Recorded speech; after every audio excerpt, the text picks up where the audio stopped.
this particular video, I'm going to discuss the mentality and behaviors of being a champion during change. Not to be confused with the CDC, but this is all about preparing for changes, surviving changes, and leading through changes. Do you consider yourself to be a champion during change?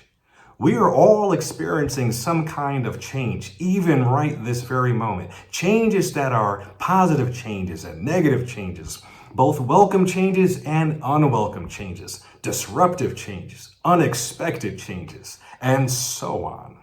One thing we all know for certain is that change is inevitable. So in this video, I am discussing just a few tips on how one may prepare for changes, survive changes, as well as some tips on how to lead through changes. Preparing for changes in the context does not focus necessarily on how to respond to change, although it is important to respond most appropriately during changes.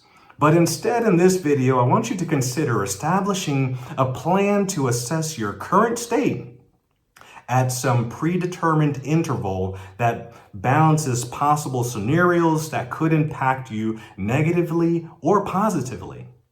Then consider how you might mitigate the negative risk while capitalizing on the potential positive opportunities that could arrive. Next is surviving changes. It is impossible to plan and consider every conceivable possible scenario that you could cause changes to our lives and business goals. Yet survival is essential, and having tactical survival skills is imperative to ensure that you have at least, something in place that will get you through. It's about surviving through the changes. One great survival skill is about having at least one or two individuals that you can contact for venting, for sharing like-minded aspirations, have your best interest at heart, and are positive.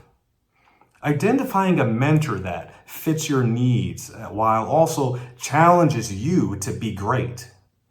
Another important aspect is to take a moment to get adequate rest. These are all things about surviving changes. But now as we move on to great leaders through change, those that are great leaders through change did not get there overnight. Most great leaders experienced great failures along the way, right? But they prepared, they survived, and developed systems that works for them proactively.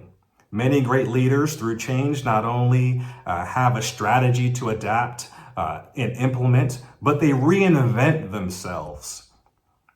But they're mindful, of the impact of those changes on their friends, neighbors, peers, colleagues, staff, team members, business partners, as well as their clients. Some may identify this as having emotional intelligence.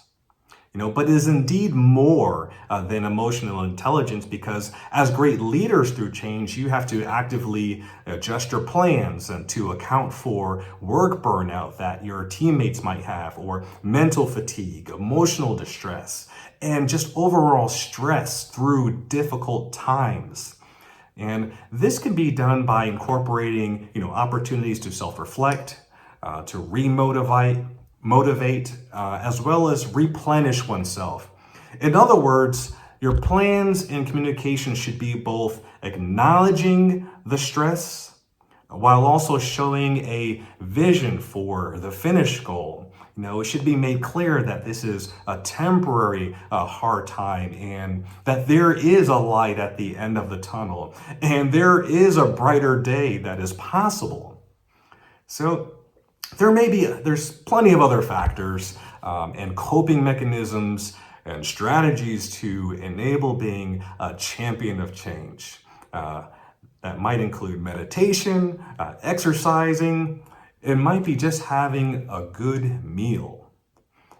For me, all of the above means have their place and contribute towards, being able to deal with the challenges.